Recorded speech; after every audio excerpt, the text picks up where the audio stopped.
all, Alex here in the shop. Apologies for any noise from the furnace. It is winter in Wisconsin again. And today we have the TurboGrafx-16 here on the workbench in the workshop. And the reason I pulled this thing out is that something kind of cool has come in the mail. So TurboGrafx-16, crash course on this thing. It's a hybrid 8-bit / 16-bit console that fought very hard in the 16-bit console wars. Was a huge hit in Japan as the PC engine. Really leaned hard on the pixel graphics and the effects it could pull off. Its big rivals, I guess, would have been the Genesis and the Super Nintendo. But it rocked it in Japan. Did not do so great here in America, even though its games are really pretty cool. Even I'd kind of written it off for the longest time, and that was a mistake because it's fabulous here. This is Keith Courage in Alpha Zones. This is the Packin Title it came with here in the US. And it's just a little platformer game. Probably the best game I have that's actual hard copy game that goes inside of this thing. In this black plastic brick. Anyway, I like to take this one to shows as it is, it's a fun kind of experience. A lot of people, like I say, I didn't even really think very much of the TurboGrafx until I experienced one firsthand. I was like, oh my goodness, this is actually really fabulously fun. And I thought, okay, well, where we do the public shows, I definitely want to get a hold of one of these to take to our events. And this is the result. The downside is that, like with most hardware, especially obscure hardware like this, they develop cosmetic issues. They develop hardware issues. They develop all kinds of faults that can impact their ability to continue to do the thing that they do at the shows. And the biggest point of contention, at least where I'm at, are the controllers. In this case, the TurboPad. Two-button controller, very reminiscent of the NES. It does have these switches here, so you have your turbo built in. So if you're familiar with turbo controllers, so instead of doing just one action, you can get multiple actions or even rapid fire off your buttons. This thing was a king of your shoot 'em up kind of games, so that's what those are all for. But this one has a very annoying problem. First off, the cord is not very long, so when we have it at desks and things and people are like standing like 2 feet away from the table or whatever, you know, as people are wanting to do, if you pull on it even a little bit, it's not supposed to do that. So as you can see, it's left the actual pin header in the console and has taken just the guts of it out here as so. Now, granted, I can finagle this back in here and it does work just fine when it's plugged back in, but doing that 2 or 3 or more times at a show on the floor is not fun, especially if we're walking away for any length of time. I mean, usually our shows are pretty short, but if we're going to, say, a longer show or something, that pretty much precludes this thing from even going because of the odds that, well, if somebody pulls the controller's going to come loose, and if this thing disappears, getting new controllers for these things is not easy. The original TurboGrafx stuff is hard to come by, relatively rare, and rather expensive on the aftermarket. Until now. So, I don't know how long these have been on the market, but I was actually shopping around, as it was recently the whole Black Friday sale shopping, that kind of thing, for the Hyperkin Trooper, which is a joystick for the Atari 2600, and it's a basic little joystick just for the 2600. I find it cheaper to simply just buy some of those that then can get, you know, totally beat up and smashed up by the people at shows, rather than trying to fix old ones over and over and over and over and over again. And they're tanky little things. The little one from Hyperkin, I've been incredibly happy with mine.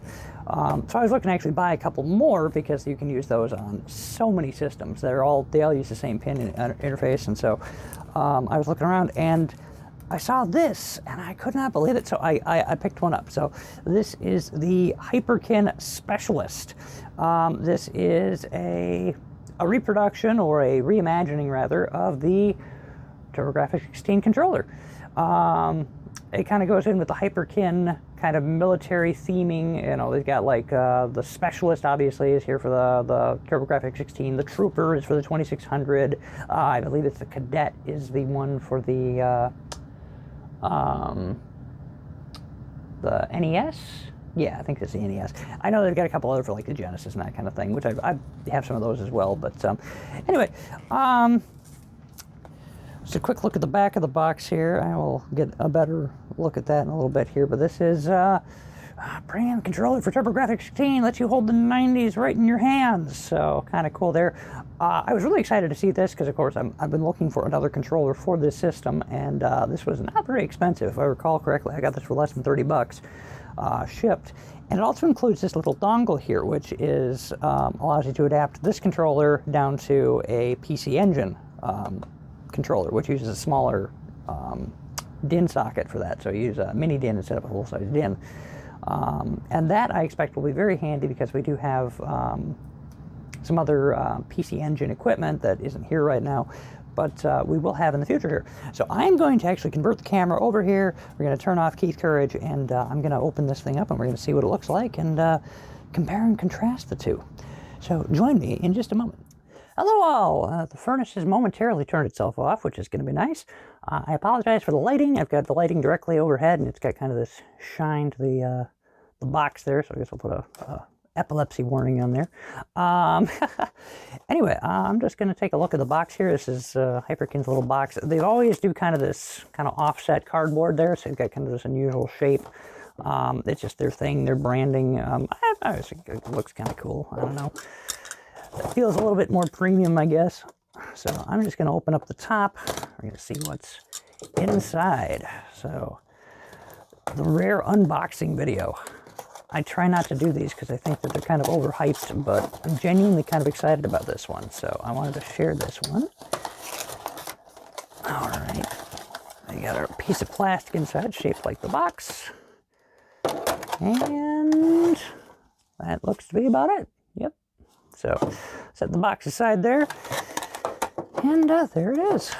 So we've got our adapter dongle here. So we've got the pin there, so if you want to adapt it down to the mini DIN, which would be for your PC Engine, and I'm assuming the TurboGrafx Duo, or the Turbo Duo system, which was the second iteration of the console, the CD drive built in. All right, so there's the new one. It does have the corners kind of pulled in, so comparing that to the real deal here, so we'll do a side by side if I can get them both in focus here, both in frame without the glare all over them.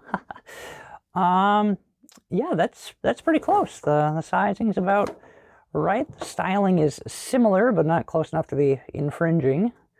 Hyperkin tends to do this where they'll kind of trim the corners off like that, so they say it's more ergonomic. In this case, because the buttons are situated on the bottom, I don't know if that makes a ton of difference, but Still, the effort was there, and that's kind of cool. I think this one's a little bit heavier. I think this one, I don't know, this one's got less going for it, maybe. Probably just the plastic's heavier. But, yeah, Hyperkin Specialist Premium Controller, ROHS.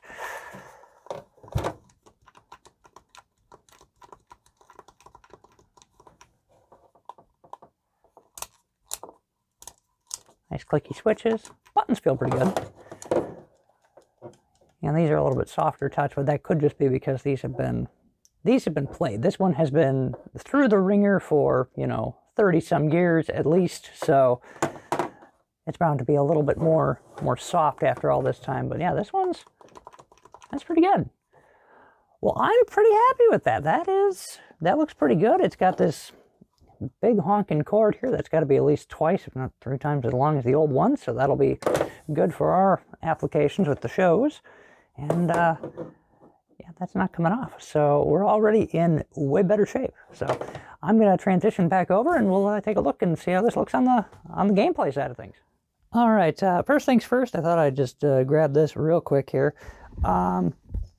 This is not coming out, and I have not been able to figure out how to get it free, so I'm just going to try and very gently get the edge here.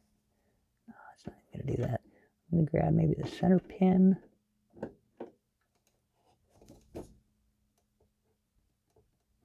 Oh, it's so delicate. I don't want to break it. Okay, We're gonna try something else. Oh man. I put gore warning on this video. I don't think people are expecting TurboGrafx surgery here. Oh, these are gonna be too big. Oh, why do I not have a tool that's between sizes? Oh, this is the worst.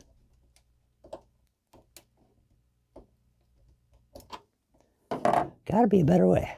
Gotta be a better way, but how? How do you get it out? Well, I got it out. I got it about, let's see if I can get it to focus. Focus. There we go. I got it about 90% of the way out before the tool slipped, and I did manage to break one of the pins off. So I'm really looking forward to fixing that. Oh, great. So that's real good.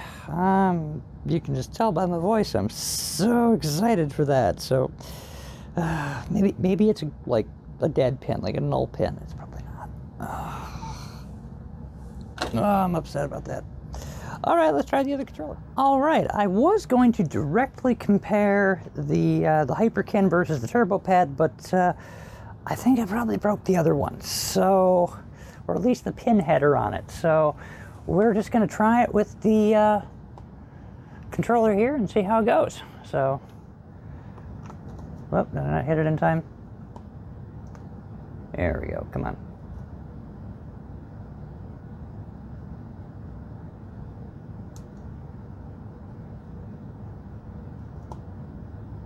There we go. All right. Come on, Keith. Let's go save the world again. Cool. Doing it so good. I'm actually terrible at this game, but it beats the other ones we've got on the system, so. Oh, I'm dead already. Perfect. Honestly, though, it's not too bad. I do notice the controller when you're holding it, the way you're supposed to hold it is like so for your buttons. It's got these kind of little like rounded things on the bottom here, which the original does not, of course, have. So there's been some more ergonomic thought put into this. I'm not sure if it's, I don't know. It's like if they were back just a little bit further, like if the pads were just like right here as opposed to all the way across to the front. Like, it almost feels like it wants you to put your fingers higher up. Or maybe I just got freakishly long thumbs. That's possible, too. But it's, I don't know. It's pretty good. I'm happy with it. I'm glad, seeing as I snapped the pin on the other one. This has been an adventure, an exciting adventure. Anyway, that is my impromptu unboxing and first look at the Hyperkin Specialist TurboGrafx controller, the brand spanking new one, which is wild to say in the year 2023.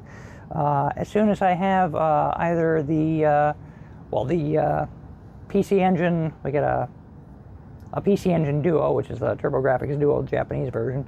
When I get that back in, I will try this thing out, and I'm sure it'll work just fine in there too, because if this did the job, then it'll be just fine. So exciting! That was good. So I'm pleased. Thank you so very much for watching. If you want to see this machine in action, as of the release date of this video, we will be at UWSP on December 16th, 2023 for our retro game afternoon. And then on December 21st, we're going to be at the Marathon County Historical Society's Retro Game Night. I don't know if this one's going to be there or not, but I do know it's going to be at the UWSP show, because they really liked it last time around, and now we've got a controller that doesn't come unplugged every 30 seconds. So that'll be good. Thanks again so much for watching. Have yourselves a fantastic day.